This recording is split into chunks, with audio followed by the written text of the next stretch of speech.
4 oras.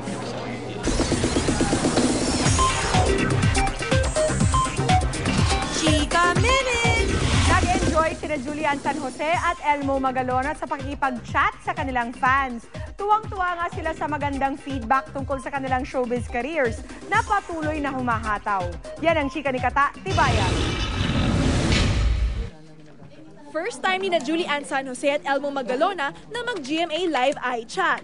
Bukod sa pakikipagkulitan, kinantahan din nila ang kanilang fans. I got your back, boy. I got your back, boy.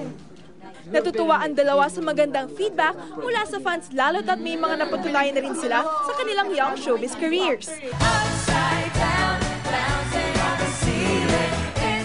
Bukod sa regular live performances sa Party Pilipinas, sa pelikula na Twin Academy Class of 2012, kapwa na rin sila napiling mag-front act for foreign artists.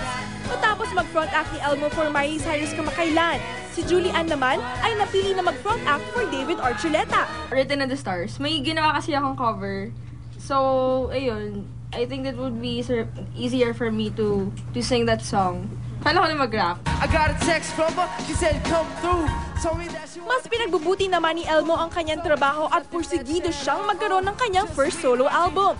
Unti-unti na rin siyang kumakawala sa imahe ng kanyang pumanaw na ama na si Francis Magalona. How do you feel na ngayon mas nakikita ka ng not just the son of the master rapper, pero also as your own artist? Sobrang focus muna sa career si Elmo, kaya out muna daw siya sa usaping love life.